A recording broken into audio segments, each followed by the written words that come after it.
You cross a know-it-all newspaper columnist with an awkward, unsophisticated everyman. Yeah. Well, I'm just not sure about that right now.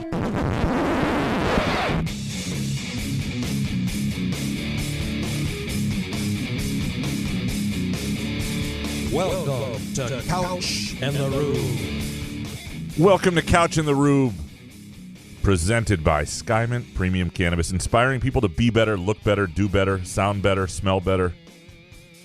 Just be their best selves every damn day of their lives. Skymint Premium Cannabis. Go to skymint.com for location information. Chances are you live within half an hour of one, and you can use the Couch and the Rube promo code CouchAndRube20 for 20% off whenever you go to any Skymint location anywhere in Michigan. They've got online ordering, all sorts of good deals. You can sign up for daily emails. Great deal. And our Tuesday evening show. Yeah. Or whenever you listen, Wednesday show, our midweek show.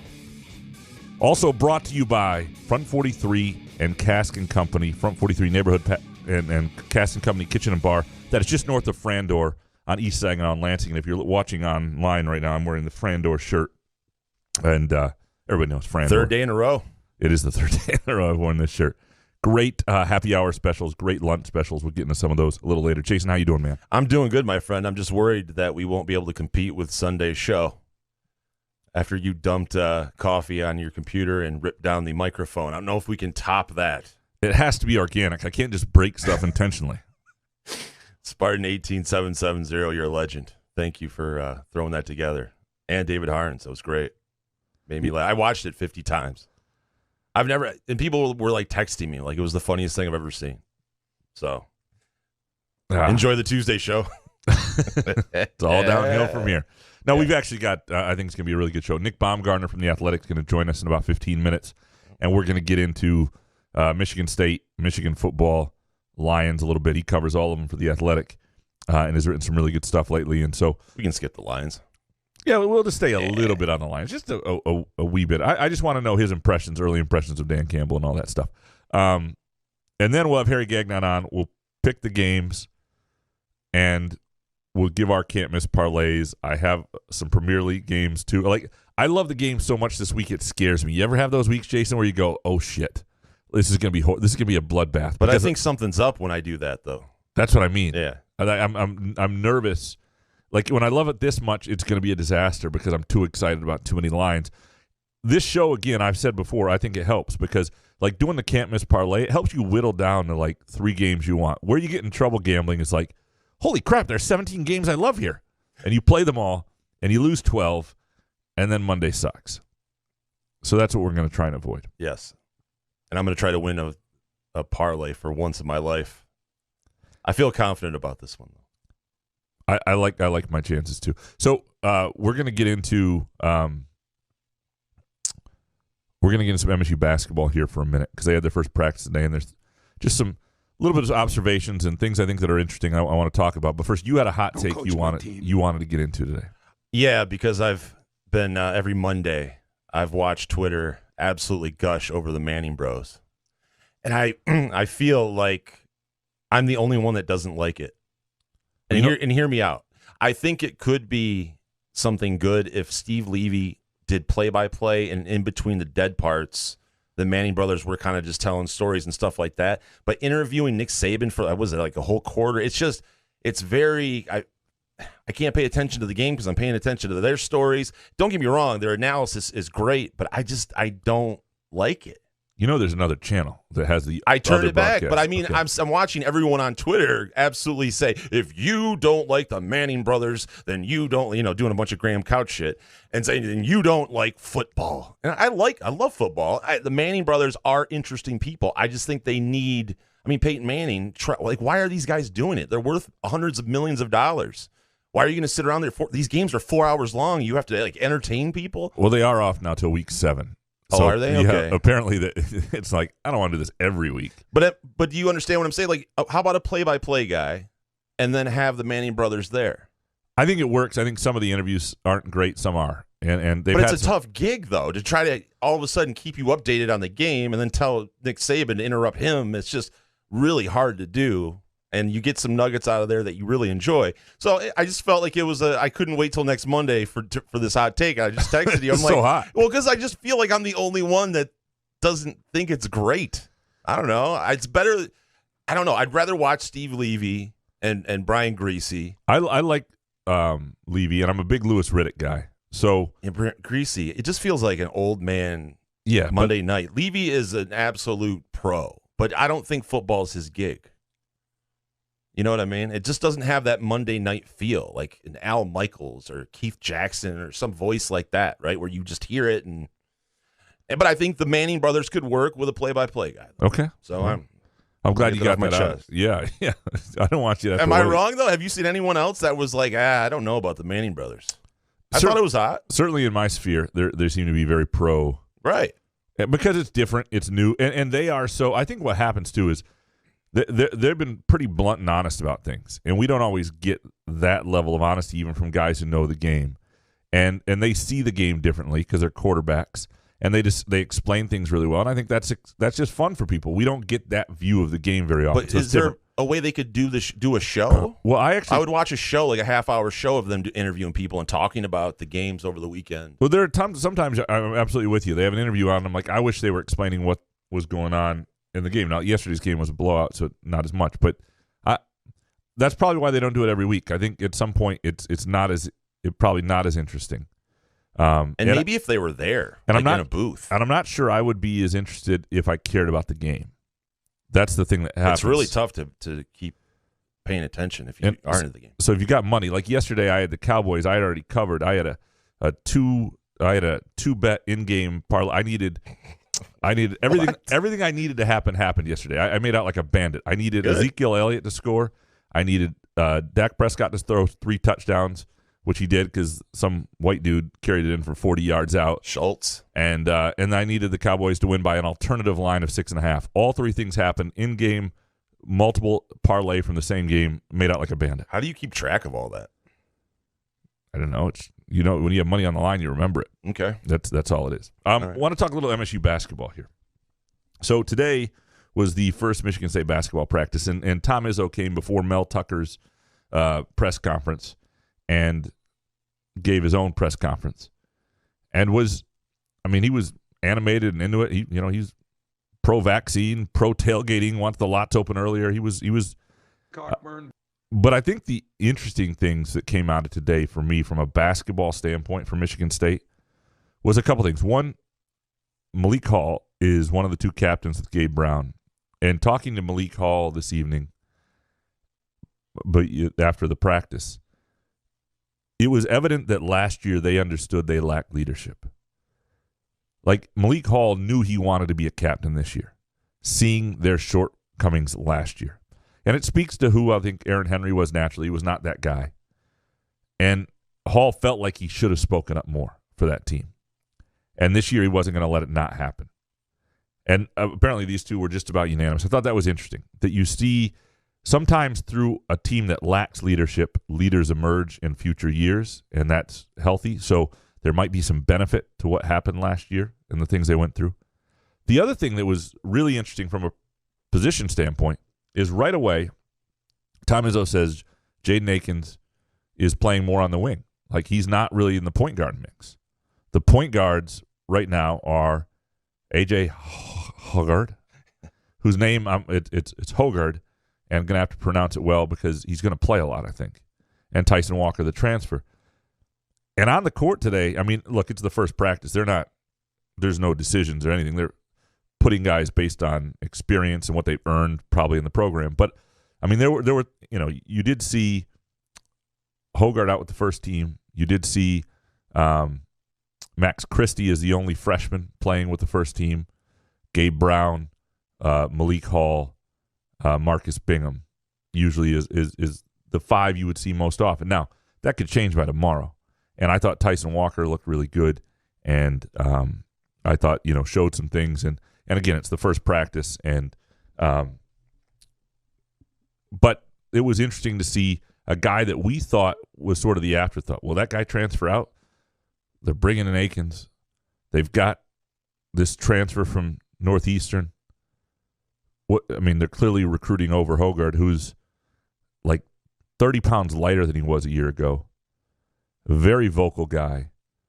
Looks like a natural point guard in a practice. What I mean is he there's some guys that don't look like he wants to run the offense is what I mean. Whether he's good at point guard, we'll find out. But he's more natural to the position than anybody had last year. And it's just weird how we can have a storyline set in our head all year and how this is going to look. And then when it actually goes out there, it's just not. So it's Hoggard? Hogard. Yeah. AJ Hoggard. You know what? I tried finding that clip from Izzo. I spent 10 minutes searching for it. Couldn't find it. Amazing. Yeah. But he honestly, so it's Hoggard? Hoggard. He did flash some of that last year, right? Until he made some mistakes in games. I can't remember which games exactly, and Izzo yanked him, but he looked like he was trying to make plays out there. Well, and since when, the other thing you have to remember is he was a freshman last year. To expect a freshman point guard to be seasoned and brilliant is a little unrealistic. The problem was they didn't have anybody else at the position, so he didn't look great. But the reality was, be it a guy like Rocket Watts who really wasn't fit for the position, or be it the junior who you recruited to be a point guard in Foster Lawyer, somebody else had the responsibility to be the game-ready, Big Ten-ready point guard last year. He should have been a guy who saw spot minutes and got to help and build some confidence and things like that. Instead, they were searching for a point guard, so he got to be out there, warts and all, as a freshman. And so he comes back as a sophomore. I mean, think about Mateen Cleave's freshman year. I know he's coming off the back injury, but he was a little heavy like Hoggard was. They were an NIT team. He was okay. He was just okay. They've had guys who turned in. I mean, think about Drew Neitzel. How he moved off the ball a little bit when he had his best year. But you think about what he was supposed to be, this big deal guy. D. Brown takes him to school with Illinois, right? I mean, these guys, very rarely, there are guys out there who are great as freshmen. Cassius Winston is a sophomore, and this is Izzo's fault. I don't believe this should have been the case, is sitting on the bench in the second half at Iowa. And I don't believe that was the right decision by Izzo, but I'm just saying, it sometimes takes a while, and I think I was as guilty of this as anyone, but I think a lot of us sort of wrote off A.J. Hoggard, and I think he's going to be a big part of things. But what about Gabe Brown? People are going to ask about him, I'm guaranteeing, on Friday for Twitter Question Friday. Now that he's the captain, is this where Gabe Brown levels up? Right? This is his shot. And there are a couple things. One, because everybody wants it. It may not be the final year of Gabe Brown at Michigan State. I have a weird feeling. I could be wrong on this. But rarely with Gabe Brown and Marcus Bingham, everybody's got that extra COVID year, right? Rarely will you come across guys who, by the time they get to year 5, if they aren't ready for the NBA, that the program still wants around, right? And even for their own development, could use another year to have a chance at sticking somewhere in the league. These are two rare guys in the sense that both of them have some high-level gifts or attributes or things they were born with. I mean, Gabe Brown is a 6'7", pretty damn good athlete who they think at his core is a great shooter. Now, that needs to start to be seen this year, but he's a 6'7" guy who can hit shots. And Morris Peterson, again, who he always gets compared to, and I don't think that's the longer it goes in his career, the more not true that is. But he spent 5 years and then spent a decade in the league. Gabe Brown is always one of those guys. It doesn't happen a lot with guys anymore. You think could be a late bloomer and wind up being an NBA player. You see it with a guy like Bryn Forbes. And Marcus Bingham, I've never really thought was quite quick enough. Had that upper thigh muscle quick twinge. I think you made fun of me last year because you were like, what are you looking at Marcus Bingham? I'm like, his thighs, man. Cockburn. It's just weird to point out. Yeah, but it's all right. The way you were talking about I know. Waxing poetic about him. I'm just saying you can see it in a man's thighs sometimes when he's not quick enough. That's all. He's just too skinny. There's not enough, He's 7 foot.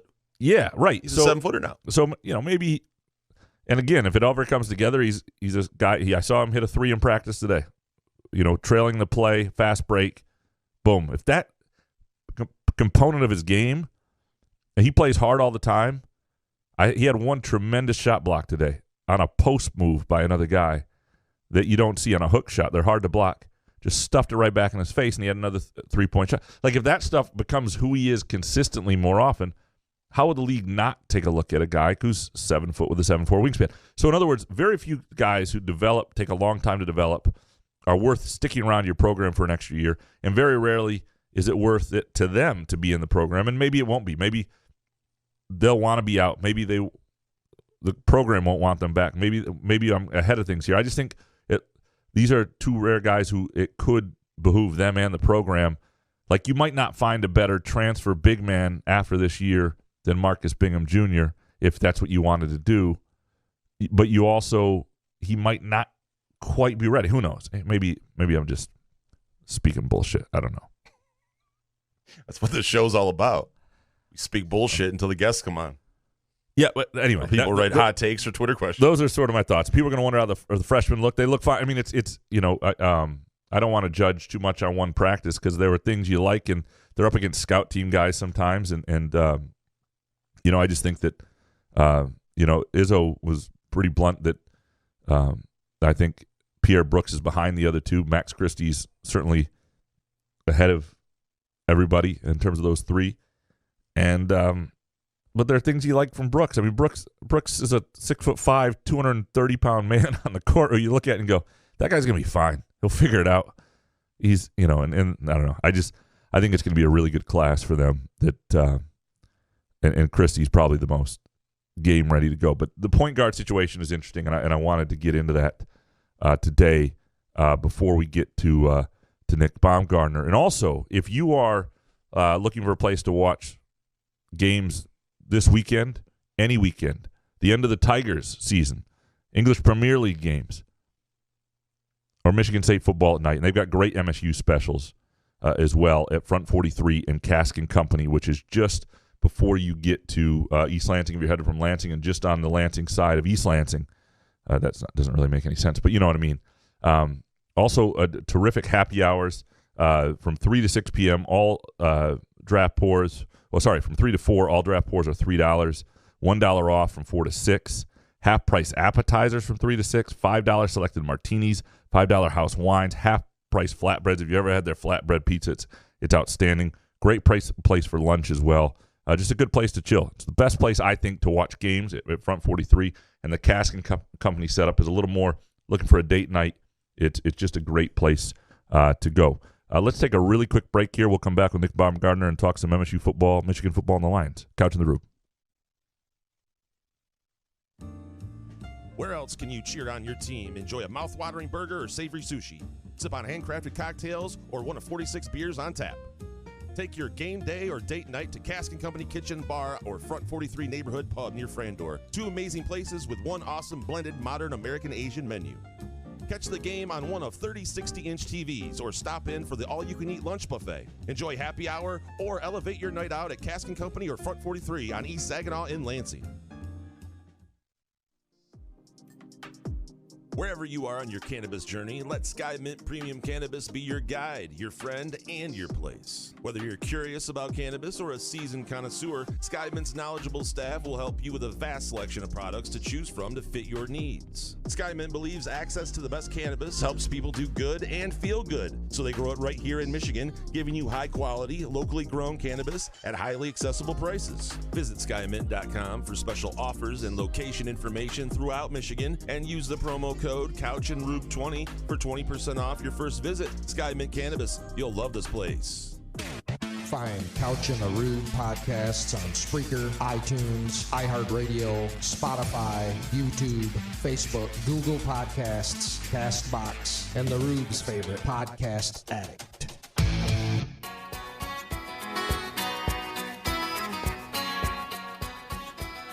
Couch in the Rube, presented by Skymint Premium Cannabis, inspiring people to do better, live better, love better, just be better every damn day of their lives. And our friends at Cask and Company Kitchen Bar and Front 43 Neighborhood Pub. Very pleased now to have a friend of mine and a guy who just does exceptional work on football, senior writer for The Athletic, covering the Lions, Michigan, and Michigan State, Nick Baumgardner. Nick, how you doing, man? Good, Graham. How are you? I'm doing well. The kids in bed? Everybody's good there? Yeah, we're all good. I think they're asleep, and if they're crying, that's their problem. So we're good for the time being, yes, for sure. Excellent. That's their problem. Father of the year right here. Well, wanted to talk to you about Michigan State, and the Lions a little bit here. Yeah. And you wrote what I thought was a really good detailed piece on Michigan's offense today. But I want to start with MSU. And we've got, two 4-0 football teams in this state. Right. That they're sort of on similar tracks in the sense that they got everybody really geeked for 3 weeks.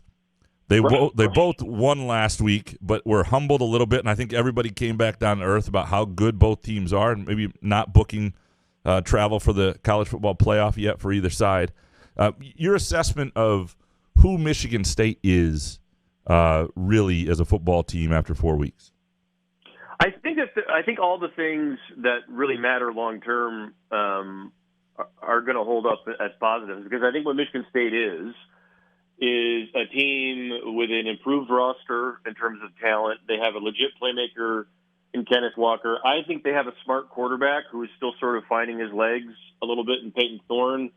But mostly, Graham, I think, and you've been able to see this too as somebody who watches this year to year, they're I think a very organized, kind of sound, especially defensively, team. They don't make a lot of mistakes. They're getting back to playing sort of that style of Michigan State football that I think a lot of people are used to seeing. It's not the exact same in terms of everything they run, but I think the strategy is similar. It's, they know they're going to be sound on defense. They tackle well in the back.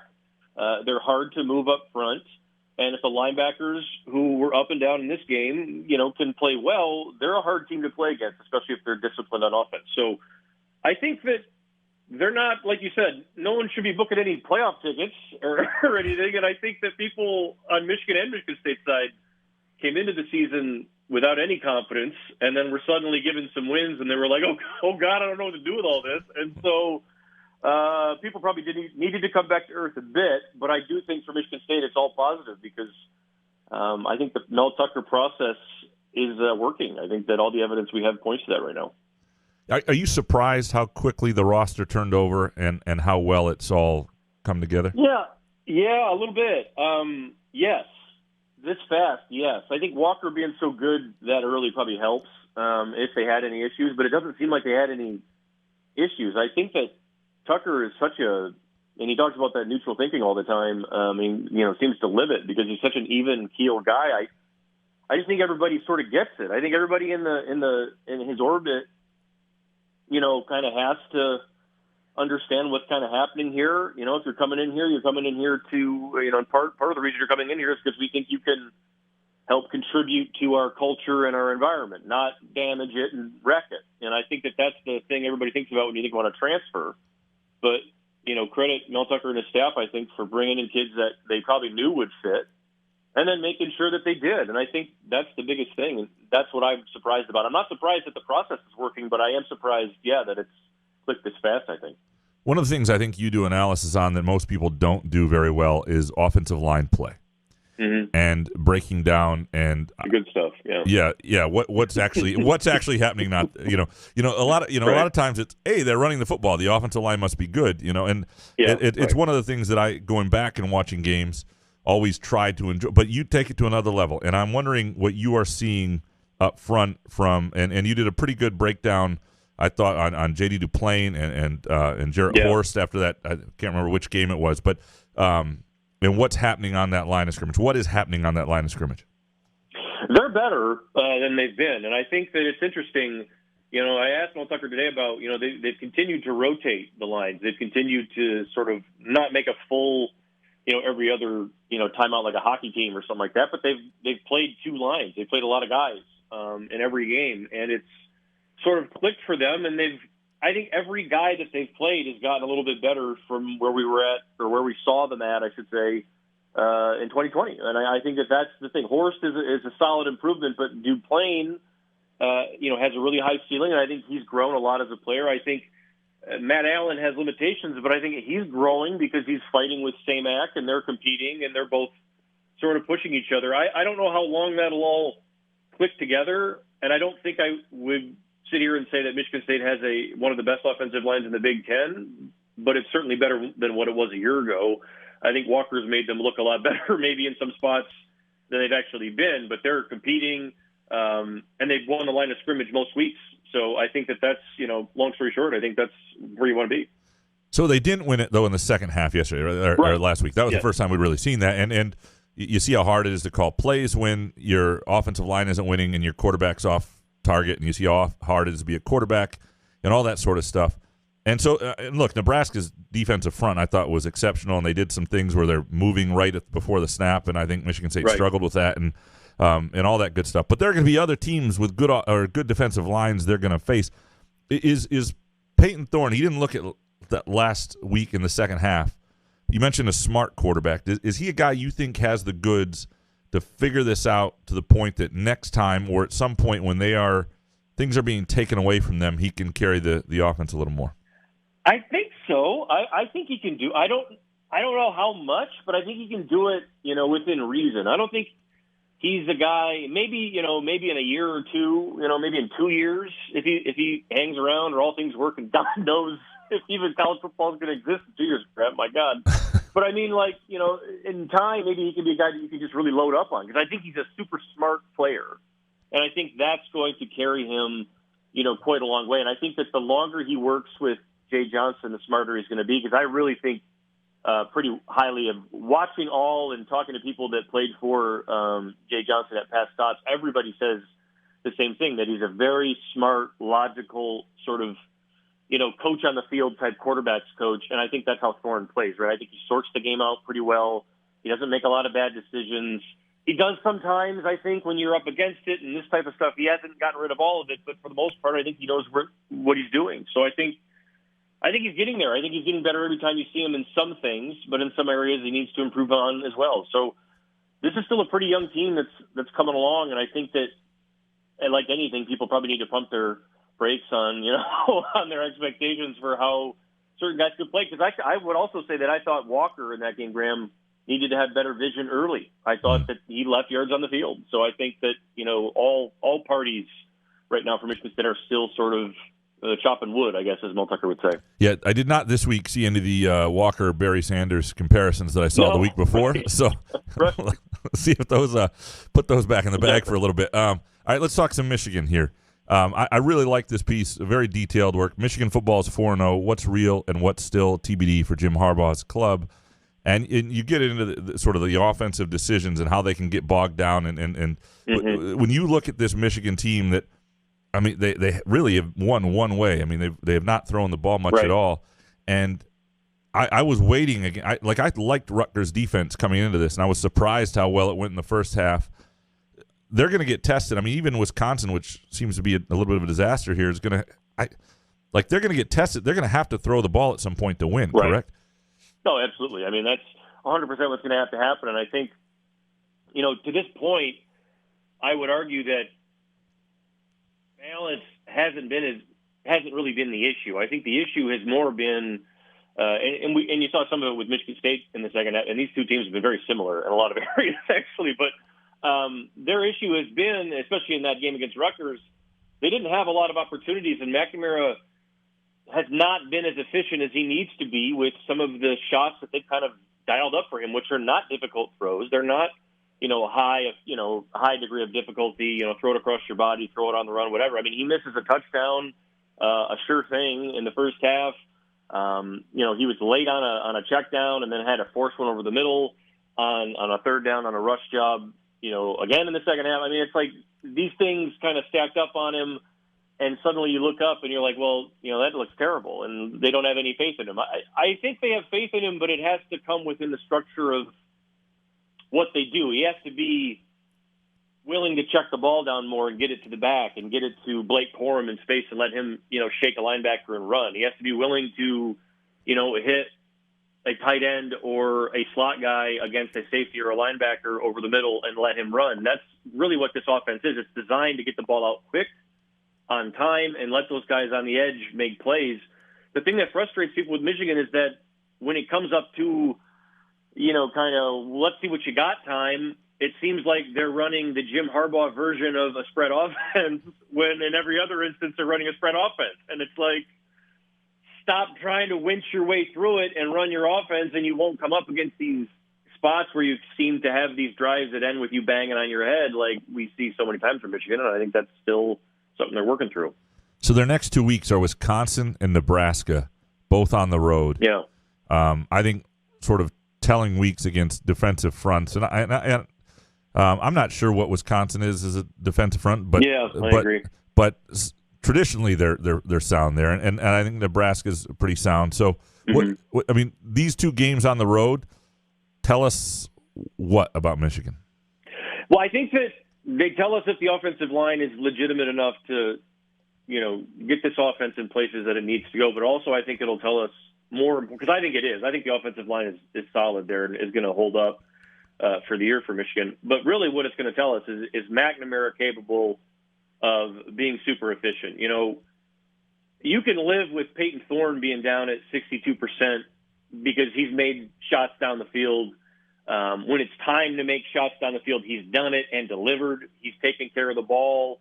And not that McNamara hasn't, but he's been able to stretch things a little bit more, right? I mean, he's been able to take chances and deliver. You'll take that. With McNamara, they're not asking him to take any chances at all. Don't, unless they're absolutely there, don't do it. And your percentage can't be down at 62. He needs to be like a 70% passer for this thing to be efficient. And I think in these coming weeks on the road, when you're going to need it in those third down situations, that's what we're going to find out. Is he the guy? Is he going to be the guy that's going to get them through it, or are they going to have to look elsewhere? Because as we've talked about, and everyone has all year, I don't think they have forever and a day to just tinker around with things. I think they've got to win games. They can't let this thing suddenly fall apart, and we know that can happen too in those difficult spots on the road. So keep running the ball, keep being efficient. Everything will go well. But if the quarterback can't make decisions and keep that offense going, I don't trust Michigan's defense enough yet to carry them through those spots. And then things look a little bit different if you can't get through that.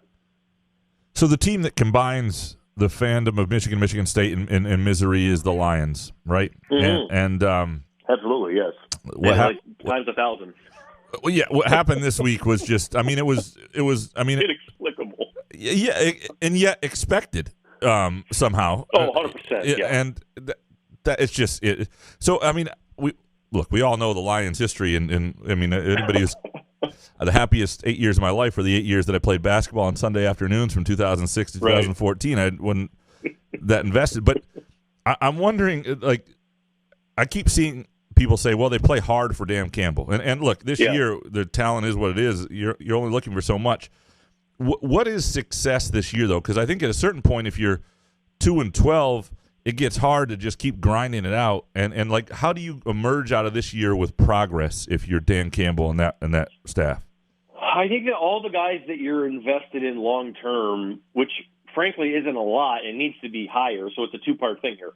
All the guys you're invested in long term need to be, as many of those as possible need to have positive years. They need to be a better player at the end of the year than they were at the beginning. So we're talking Sewell, Swift, Hawkinson, Okuda would have been on that list, and that's not going to happen, right? So, you need to have a large number of those type of guys pan out. Derek Barnes needs to have a good year. Those types of things. Those guys need to hit. And then I think you need to find something more in some other areas. They've been playing a nickel corner, A.J. Parker, who's an undrafted, rookie. If A.J. Parker can prove to be a guy who can hang, for 17 weeks, then you found a guy, right? If you can find a couple of those and move along your kind of core pieces, then the record is whatever. And then I think that they're going to be fine with that and say, they're cutting salaries. You saw today Jamie Collins gets cut. Nobody wanted to trade for him, obviously. It was a bunch of BS. No one was trading for Jamie Collins. So obviously he's cut. They're shedding salary. There was some good spin there, though, on it for a minute. It was good spin. They made some good efforts there. Dan Campbell's a really bad liar, if anyone hasn't figured that out by now. He just can't do it, I don't think. But, I think that this is kind of a 2-year rebuild, and I think that that's how I've sort of looked at it logically. I think that they've sort of probably targeted it somewhere in the same in their, deep corners of their mind. But, I think that's where they're at right now. I think the record is whatever, and as long as, their rookies and young players are getting better and some of the guys are taking chances on, which has been really hit or miss to this point, then I think right now, so far, that's how you're going to look at this year. So a 2-year rebuild, is that pretty much the timeline of Jared Goff's contract as well? Yeah. And will they? Do you think they'll give him all that time to evaluate? I don't know. That's the big question. I think that right now they're still in that spot where they're kind of letting everything come to them. We don't have to make any. I think that's the thing. We don't have to make any long-term decisions about anything yet, right? I think they're kind of in paradise land with that. But that timer's gonna ding pretty quickly here as you're noting, because with Goff, yeah, I mean, you have to have a pretty firm opinion of where you're at on him. I think at the end of this year, because you probably have to be there with him through next year even. But I think that would impact your decision at what you want to do with quarterback in the draft this year, as opposed to maybe you want to wait if you like a guy who's maybe like a junior right now or a sophomore or something like that who's going to come out. So I think that's kind of where I'm at with that. And I think that they're probably hopeful that Goff can prove to be the guy that is going to carry this offense to, something greater. But, the fear is that you build a really nice team around him and then you get to the same spot the Rams were at in 2 years where you're like, we have a really good team here and a quarterback who's not going to do anything for us. And you can't have that. So, that's another decision. That's the big one, the big hanging one that, they haven't had to answer yet and haven't yet either. So we'll see how that goes. Nick, you're a beautiful man. I appreciate the time and the conversation. I hope your kids are okay. And I'll hopefully see you in the press box this weekend. I am not going to be there this weekend, but I will see you soon at some point, I'm sure. I've got too much other stuff going on. So I will see you sooner than later. Yes, we will catch up soon. I look forward to whenever that is. Nick, thanks so much, man. That's Nick Baumgardner from The Athletic. You know how I feel about them. They do great work. It's worth a subscription.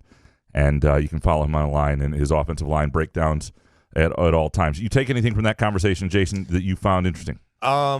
Definitely the Michigan stuff is interesting. I just don't know how sustainable that offense is if Cade McNamara is not going to be looked upon to make some sort of play. But the Lions of same old Lions. But I was thinking while Nick was talking, why not trade Jared Goff now?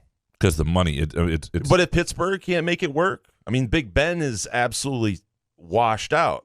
Yeah, but if you can get any, but Goff is not going to be a part of your future plans. He's making more than Jared the money Goff, doesn't work. I'm not saying trade them straight up for each other. I mean, I'm figuring you can make it work somehow. Okay. How much is Jared Goff making?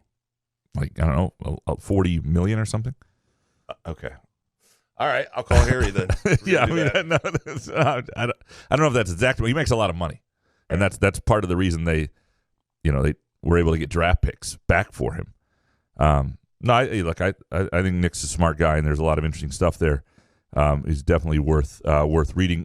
Before we get to Harry, a reminder that Skymint locations throughout Michigan, obviously, and one of the things when you go into a Skymint, if you don't know much about cannabis when you go in, they'll talk you through it. They will help you whatever you want. Like Jason, I mean, that guy lives it, breathes it, wakes up with a gummy in his mouth.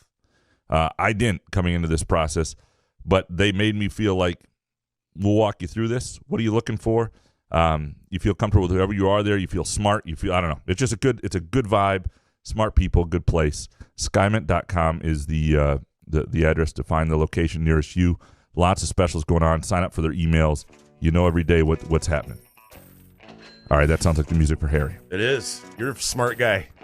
The great Harry Gagnon is with us from the road from the Against All Odds podcast, as well as extrapoints.com and bestbetcorner.com. Harry, welcome. What's up, guys? How'd you guys do last week? Pretty well, actually. Bloodbath. Me too. Yeah. It was complete ass till Monday night. Schultz touchdown. But other than that, garbage. I'm happy for you guys, really. Wyoming was the problem. Yeah. Right. Wyoming against UConn. Yeah. Absolutely not cool. terrible. An actual apology, I think, is warranted from Wyoming. I think I brought that up. I mean, you can't do that and not apologize publicly. Boy. But it was. And I followed your boy, your buddy Cody on Twitter. I may have to take that back after last week's performance. What was that? It was hard. It was hard to. It's almost like Never watching. got rolling. It's like watching your favorite team lose by a 66-yard field goal. It's almost like that, Harry. Almost. Yeah, almost. Almost. I can see that. Yeah, it was rough. Yeah. So there are a lot of good games this week, Harry. This is one of those weeks I was saying to Jason earlier that I like too much. Like, I had to cut down the games I sent you. Like, and those weeks usually wind up being freaking disasters because you're just like, oh my God, I like 17 games. I'm going to play. I'm going to be rich.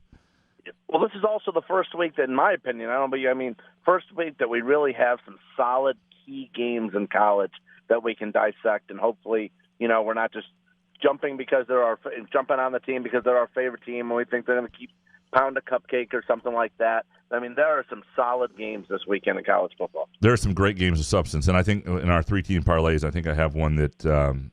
There are games that are good games like that we're not even gonna get into, like Indiana Penn State. Like I don't. Yeah. I like that game, but I don't know what's going to actually come of it. Ohio State Rutgers. Like I don't know what that'll be.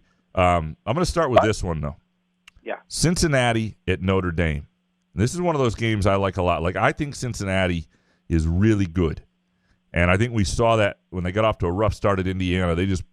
They pulverized them on the road. After that, they looked like the better team.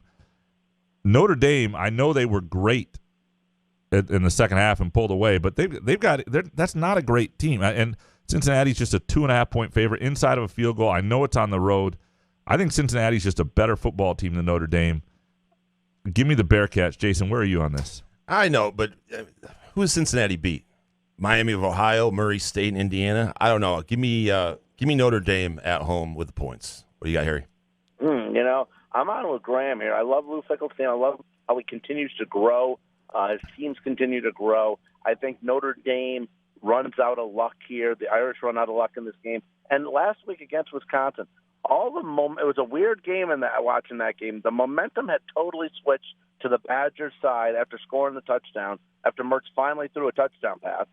And then the kickoff return for the touchdown for the Irish just totally wiped that out, turned the game 180 degrees, and all of a sudden from then on, Notre Dame just rolled Wisconsin. But still, overall here, I'm with you, Graham. I don't think overall Cohen's hurt. I just don't think they have the players here to get the points offensively. I think Cincinnati's a solid team, and I like the Bearcats here. All right, another game that I think is interesting. Ole Miss, which has shown they have a dynamic offense, plus 14 and a hook. They're giving you a hook to bait you at Alabama. And Lane Kiffin going in to play Nick Saban, and I know at some point that whole thing's going to stop where his assistants all of a sudden have some luck against him. I don't think it's going to be Lane Kiffin. And I know Alabama had a close call with Florida. I think Alabama's defense is too much. I think Alabama wins this game by 3 scores or more. Give me Bama. Jason, where are you? See, they're dragging me in with that half point, like you just said, because Lane Kiffin, Nick Saban, Ole Miss is impressive with the way they play offense. So give me that offense and 14 and a hook at Alabama. What do you got, Harry? Yeah, well, look, guys, this is a battle of the top 2 Heisman Trophy candidates right now, Bryce Young for Alabama and Matt Corral for Mississippi, and I'm leaning towards Mississippi here. Corral had 7 touchdowns a couple of games ago. Last year against Alabama, he went for 400 yards total, couple scores. The game last year between these two, they had like 900 yards of offense. I'll tell you what, guys, I love the over in this game. Whenever they put the over up there, I'm taking the over, and I'm taking the points with Mississippi. And I'm going to tell you, I don't like this Alabama defense overall. Richardson didn't play for Florida, the best running back a couple of games ago against Alabama, and Alabama still gave up 245 yards rushing. They gave up almost 300 to Mississippi last year. I'm going to sprinkle a little bit. I'm telling you, a little bit here with Kiffin on the money line. Whoa, Ole Miss money line. See, now I've lost my confidence. But, by the way, I've seen the over-under is it's 79.5. You still like it? That's a big number. Give it to me. Oh, whoa. Yeah. Give it to me. Wow, Harry. That's 80-point spot. Yeah, that's intense. All right, Arkansas in this game. Arkansas is plus 18.5 at Georgia. And Georgia just flattened Vanderbilt last week, and I was mad at Joe Rexrode because he did a thing writers do where the line was 36 going in. It's 35-0 in like the first quarter. And he tweets out a story and says, if you're wondering why Georgia looks ornery and angry and is basically dominating, here's why. No. That needs to come out an hour before the game. When you do that during the game when it's already 35-0 and the spread was 36, fuck you. Fuck you, Joe Rexrode. That's all I got to say, man. That's too late. It's too late. We're dropping MFers now? Yeah, okay. Wow. You just can't do that. Anyway, Arkansas plus 18.5 at Georgia is, to me, a varsity version of Rutgers, Michigan, when this line was 19 last week. Whereas I love Georgia. I think they are absolutely legit. But I think Arkansas is pretty damn good, too. I think that's too big a number. Give me Arkansas. Jason, where are you? Arkansas, 4-0 record, 4-0 against the spread. They keep it. Give me the 18 and a hook. What do you got, Harry? You know what? I'm going to lean towards Georgia. I had Arkansas last week on the money line, came through for me against A&M, but A&M's quarterback's out, so they didn't have much of an offense. Arkansas has been very impressive, and don't get me wrong, guys, but it's more than anything. I like this Georgia defense. Arkansas got their nice win last week. I know that seems like a ton of points. I really don't like laying it, but I am going to lay it because of Georgia's D. Dang. Harry's hanging a bunch of points, 80. Over unders, 18 and a hook. Okay. Living on life on the edge. You get a little confidence when you had a 3-team money line parlay the week before. You know what I'm saying, guys? $15 paid $800. I liked it. That worked on that. The worst thing in gambling, but the best feeling, but worst thing is confidence. I mean, I had a feeling I had such a nice couple days with the NFL and other things. I started thinking, maybe I can do this for a living. I had one of those moments. It's a fleeting 6 seconds, but it reminds you when things are going well, and naturally within within a week, this week, I suspect it'll be $100 a day, right, Harry? Yeah, exactly. That's all you got to do. That's all you got to do. All right, Michigan plus 1.5 at Wisconsin. Now so this game here, you look at it originally, you're like, wait a second, what? Michigan's 4-0. They played pretty well. I know they came down to earth in the second half. Wisconsin's falling apart. They got horrible quarterback play. Why is this 1.5? Why is Michigan a dog even on the road? And I talked myself into Wisconsin for a minute, but I'm going back to Michigan here because I really do not like Graham Mertz. I don't think he does the name Graham justice, and I don't think he's a good quarterback. And so he's got a stupid-looking face. I just don't see him. It's not, they're back home. Well, they were home against Penn State. I don't think he's good enough to beat a team that's as capable as Michigan. And even if, as Nick Baumgardner said earlier, he doesn't trust their defense entirely yet, give me the Wolverines if they're dogs here. Oh, we lose Harry. We did. Hold on a second. Sounded like your weather alert. Where's Chris Eastlick? Hold on a second. Well, while you're there, a reminder that Front 43 is, I said this before, an outstanding place to watch Michigan State games, college football. And if you've not been there, if you've not sat in the bar at Front 43 and their TV setup, it's just a number of screens right in front of you, but it's not, I don't know, it doesn't overwhelm you. It's the best setup I've ever watched football at, sitting at the bar at Front 43 neighborhood pub in Lansing. I just think it's that good, and it is one of my absolute favorite menus and beer selections. Just a great vibe as well. Give them a shot. Do we have Harry back? We do. I thought Harry quit because this game is so bad. Yeah. Harry, where are you at? We got to go to Jason first. Michigan plus 1.5 at Wisconsin. Where are you? Graham Mertz, Paul Chryst, Michigan running the ball 60 times. F this game. But give me Michigan. What do you got, Harry? Yeah, I think that's sort of the scene that's going to be played out here in Madison. I think it's going to be a lot of running of the ball. I think this game goes under, ground and pound. I had Rutgers last week, plus the 20, get the easy cover. They were the better team in the second half last week. It was about time that Michigan came back to their colors instead of just blowing teams out. I think this is going to be a defensive struggle. I didn't like what we mentioned earlier. Didn't like what we saw out of Mertz last week. He can't really find anybody downfield. I think this is going to be a close game. I think Wisconsin maybe pulls one out here at home. Michigan gets an L in the losers column, and I think Wisconsin pulls this out, something like 16-13. Wow, that sounds like fun to watch. Okay, this game, I think this determines Scott Frost's fate, so I'm going to go with Nebraska. Northwestern minus 11.5 at Nebraska. I don't think Northwestern's very good. They did do us well against Ohio, and that was a good pick, Jason, by you. But I don't think Northwestern's for real. I think physically we just see Nebraska has some things that they do well and that they'll be able to shut Northwestern down to a certain degree, and I think they'll do enough offensively to win by a couple scores. I like Nebraska in this, and I like them partly because if they don't cover this or if things go poorly, I think that Frost is in huge, huge trouble. Jason, where are you? I think Frost is already in trouble, but Nebraska is complete ass. I know Graham's been blowing them ever since Michigan State stole that game. But give me Northwestern. Nebraska wins the game, but give me that 11 and a hook. What do you got, Harry? Yeah, I agree, Jay. I agree because, look, I mean, Nebraska, back-to-back weeks here. Played their asses off, don't get me wrong, against Oklahoma in Norman. And then last week, obviously, you guys you saw a crazy game in East Lansing. But they lost both of them. And now they got to play Northwestern. I think they were up for both. They gave it everything they had, came out on the loss side on both. I think they have nothing here in this game. And like you said, Jay, Spross is already in trouble, I think. And I think they go down here, too, and they don't cover. Well, there goes that confidence. I don't know. I just have this, and I maybe Nebraska's ass too. Their defensive line played all right. But if Michigan State would have blown them out, or Oklahoma would have blown them out, then they just weren't ready, and they're maybe a little different this week at home. But after these two road games, given all they had, losing at the buzzer basically in both games, very tough to come back a third week. I believe they'll win the game at least, so I like them in a teaser. And if you're going to tease them with somebody, I kind of like Michigan State in a teaser here.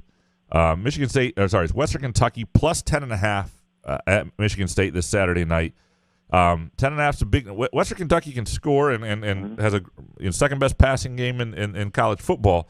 They give up some points, and they give up a ton of points to Army. I think Michigan State's going to get right on offense against Western Kentucky, and I think the reason I like MSU to cover this, I don't love this game or anything. I'm not putting this in my can't miss parlay. I would if you're teasing it down, I think it's a pretty good teaser. I think Michigan State is a smart, as we were just talking about, Nick, a smart defensive team whose safeties tackle well. Like MSU will give up yards to these guys, but they're going to do what they have to not get beat over the top. They tackle well in space, and I think their offense will get right against Western Kentucky. I think Michigan State covers this, and wins by a couple touchdowns. Jason, where are you? I got to say, I've seen it at 11 in some books. I think Michigan State wins the game. But 10.5, I don't think Michigan State has seen a quarterback like Zappe. So give me the points. Michigan State wins, but give me the points. What do you got, Harry? Yeah, last week I had some action on Western Kentucky. I had them in that Indiana game. I had the over. Came in nicely. They can score, Graham, like you said. They can put points on the board. And I think this is a situation where Michigan State, have they been great offensively this year? Definitely. Not so great last week. This is a situation where I just don't think Michigan State has their A game in this game. I think they get the win here. Western Kentucky comes in, plays tough. The Hilltoppers get a cover, but Michigan State gets the win. All right, turning to the NFL, feeling less and less confident about all my picks. And it's probably good this happened because if I like fewer things, then I'm less likely to bet them. Detroit, the Lions, plus 2.5 at the Bears. If you can stand watching this, if you can stomach it, 1 o'clock on Sunday, look, the Bears' offense looked dreadful. Their coaching is dreadful. The way they I don't even know if they're going to play Justin Fields. The Lions are coming off just a killer loss, but they showed some guts. I mean, I don't know. I mean, I wouldn't bet either one of these teams. Guts. Yeah, they did. But I do think, Nagy and the Bears, right? I'm going to go with the Lions, which is bizarre to say with the 2.5 points. I'd probably buy the half point if I were to do it. But Lions, give me the Lions for some reason. The rumor is that Matt Nagy will be fired if he loses to Detroit. So just for that simple fact, give me the Lions. I don't like it, but what do you got, Harry? Yeah, I mean, listen, the Lions at times show some spark on offense. They definitely I was very impressed with their defense the last week, keeping Lamar pretty much in check, and the Ravens pretty much in check offensively, not allowing big plays. Now, Ravens did drop a couple of bomb passes that should have been touchdowns right through their hands, but still the Lions kept close. Someone take the Lions. But honestly, guys, you guys being there in Detroit, I'm just curious, I mean, the play clock ended. That should have been a five-yard penalty. The kick never should have happened. I mean, isn't it just typical Detroit Lions fashion that happened to them? Yeah, but people are saying they should have stopped them on 4th and 19, and that's true. But there is a rule where when the clock hits 0, that is a 5-yard penalty. So, and that was a solid 2.5 seconds after the clock showed 0. That was bad. All right. Chiefs -7 at the Eagles. And I feel like Vegas has gotten really good at teasing the Chiefs, teasing us all with like a just inside a touchdown spread, and the Chiefs generally don't cover. I don't think the Eagles can keep pace, though. I mean, as bad as the Chiefs' defense has been, and I know it's in Philly, the Chiefs are 1-2. I just feel like this is a get-right week for them, too. Give me the Chiefs -7. Jason, where are you? I think if you can buy this down to -6.5, I really love it. I don't know what the hell we saw Monday night. It's going to be a short week. I still believe in Kansas City. I know they haven't covered all year and have a terrible record against the spread, but give me KC. What do you got, Harry? Yeah, Graham, I like your theory on this game too. I think it's a get week right for Kansas City, but I still don't like the way they're running the team overall. I don't like the defense, but yeah, Philly's offense is struggling. Not a lot out of the passing game. Devontae Smith hasn't looked fantastic yet. Not a lot from the running game either, especially on Monday night. So I'm going to lean towards Kansas City to win by about 10. But I still don't like the way they're looking right now in the early part of the season either. But I'm going to take the Chiefs to cover.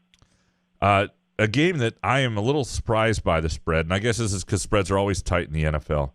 Packers -6.5 against the Steelers. I think the Steelers are done. I don't think they're very good. Packers at Lambeau. Inside a touchdown. Give me that. Give me that all day. I love that line. Jason, where are you? Yeah, Big Ben is done. Give me Green Bay. What do you got, Harry? I have to agree. I mean, Ben, it's almost to a point. He's embarrassing himself out there. Najee Harris hasn't been the running back that they thought he would be to start the season. But again, I don't blame a lot of that on Harris. I don't see a lot of blocking there for the Steelers, and not a lot of holes, and not a lot of open receivers for Ben either. I just think it's looks like Green Bay's offense is back, clicking on all cylinders. Got to have the Packers. Tampa Bay at New England, and I get that they're going back to play, but I think I think New England will figure it out to the point they get to the playoffs this year. And I know Tampa's coming off a loss.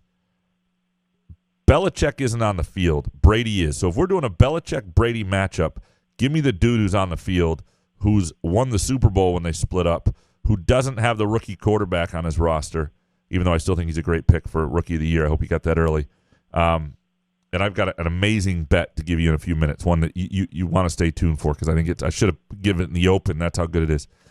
But give me Tampa Bay -6.5. Look at this guy teasing bets. Unbelievable.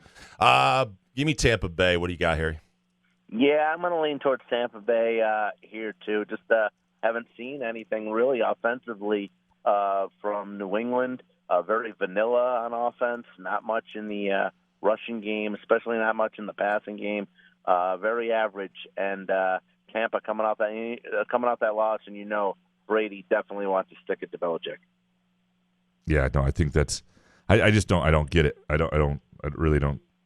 I don't get it at all. Okay, are you ready with your 3-team parlay, Jason? Yeah, I'm going to be real quick because a couple of these games we already broke down, and Harry's doing this on the road, so we'll get this started with. Give me first up, Harry. Yep. Arkansas +18 at a hook at Georgia. I know you like the Georgia Bulldogs. Georgia is beating up on some bad teams, Harry, but you're telling me I get the 8th-ranked team in the nation and 18 and a hook?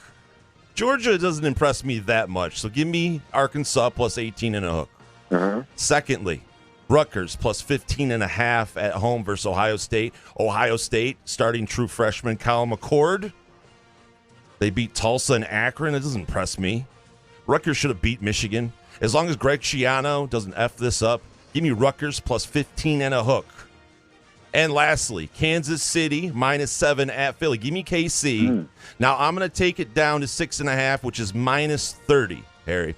Okay. So I'm taking the Kansas City -6.5 at -130 to make my parlay a +544 winner.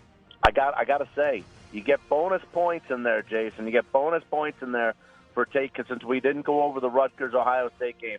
I love Rutgers with the points again. I loved them last week with 20.5. I love them this week against Ohio State with a new kid at quarterback. And Rutgers can move the ball. They did it all second half against Michigan last week. A couple missed kicks and a couple fourth downs that they didn't make when they were in Michigan territory. Could have been a different game. I'm taking the points there. I love that. And I like them. We just went over the Chiefs. Like the Chiefs, too. And let me hold on that. Let me hear Graham's first. But, you made some good, valid points there about Arkansas, too. So let's hear Graham's, and then we'll see. Okay. I love this. Army -7.5 at Ball State. Army's a good team, and Ball State sucks. We just saw that last week. Is Jason? Do I hear Jason dying laughing? He is. Just because you have to watch that game. I'll say this: Army beat Western Kentucky. Like the Army's good. It's a physical mismatch. I know it's on the road. Good point, Graham. By the half point. Buy it down to 7. I love Cincy at Notre Dame. I think Cincinnati's for real. I think Notre Dame's just okay. I think this is a totally brand. It's Cincinnati minus 2.5. I think if the names were flipped, it would be Cincinnati minus 7.5. I think they're just a better team than Notre Dame. I love that game. And then the Packers at home minus 6.5 against the Steelers. I love your Eagles pick. I like your Rutgers pick too, and I could have gone that way, but I just think the Steelers are toast, and I think at home the Packers get this done by more than a touchdown. That is my 3-team parlay. All of those are by the half points on all of them. If you can, if you can't, I still like them. Boy, I tell you, Alec, I'm all in on Cincinnati this week, like we said. I'll listen to you. I'll listen to you on Army. I'll listen to you on this one. Because they, like you said, they did beat Western Kentucky. That's kind of an impressive win for them. And your third, the Packers. I just I know somehow Pittsburgh rallied in the second half against Buffalo and shut down the Bills. I still don't know how that really happened. But aside from that, Pittsburgh really does look done. Graham, Jay, you made great points. With Arkansas, a team in the country, getting that many points, that sounds insane, but I'm still going to lean towards Graham's parlay this week. It's all right. This will be the week I finally hit one. I mean, it's almost like the Georgia's giving too many. It's almost like a fishy number. After beating A&M, people jump on the 18.5 and watch Georgia put up another great defensive game, put up 42, maybe win like 42-14, something like that. I love it, Harry. That's good thoughts. Okay, 2 quick things before you go. Premier League parlay I will give out later this week. I need to do a little more research, but there are a couple games I love. I love Manchester United right now, -1 at home against Everton. Kind of like Arsenal on the road against Brighton. I think the line's good there as well. And Chelsea Southampton looking at very, very closely too. So I will tweet these out later in the week. Can I say one thing about Manchester United? Yeah. I don't know. I know last 2 matches they played because I was on one of them, and a buddy of mine was on them on this past weekend. The last 2 matches they've played, they were heavy favorites. They outshot the other team. First game they shot 27 shots. They had 28 shots in the second game, and they still wound up with 0 goals in both. Yeah, they can be frustrating, but the money, it's a mismatch, and the mismatch is the key, right? This is Cincinnati Notre Dame going on right here. Sorry, I mean Army Ball State. I want to give you also, like, for our listeners out there, you can get, and if we want to be, the Pistons are starting soon, right? If you want to be a Pistons fan all year, not have to bet a single game against the spread or anything, you can get the Pistons to make the play-in tournament, which I don't think is out of the equation. I don't think they're obviously not, which means in the top 10 in the East. We've seen teams that were shit make the top 10. By the way, are you happy? Are you happy? You guys happy with Luka Garza? Sure. Yeah. No, his dad's cool. Okay. Yeah. Okay. Yeah. But it's like plus 2,400. Put $100 on that. It pays 2,400 if it hits. If you put 50, it pays 1,200. Put 25, it's a nice payday for what I think is a reasonably chance thing. I would not say it's likely to happen, but if you look at the teams in the East, look how fast Cleveland last year went from flirting from the 10th spot to playing for the second pick. Like the bottom, what gets you from and the Pistons are not going to be tanking at the end of the year, I don't think. I think they've got their number 1 pick. They've got some young good pieces. Jeremy Grant's going to be playing. I think they're over 23 or over 24.5 wins is a good play, but I think there's great money, at least to enjoy the season without putting a single other bet on the Pistons and taking them to make the 10-team playoff. And FanDuel, I know, has it at plus 2,400. So I'm just putting that out there for people. Interesting. Yeah. I like that a little bit, definitely. The good long shot play that I don't think is such a long shot. Harry, you are a big, beautiful man, and want to see some more hot tub videos, but we'll talk to you next week. You got it, guys. Let's hit something. See you, Harry. Thanks. See you, guys. Was that creepy saying I wanted to see him in the hot tub more? You want more hot tub videos? Yeah, I don't know if that was Like he's like on OnlyFans. Harry on OnlyFans would be outstanding. We appreciate you listening. Thanks to Front 43 Neighborhood Pub and Cask and Company Kitchen and Bar. Great spot for lunch. Great spot for happy hour. Great place to watch a game. They've got MSU specials during every MSU game. You're going to love the TV setup there. Appreciate Skymint. Go to skymint.com for location information. They got 3 in the Lansing area if you're right around here. Tons all over the state. Use the Couch and the Rube promo code, Couch and Rube 20.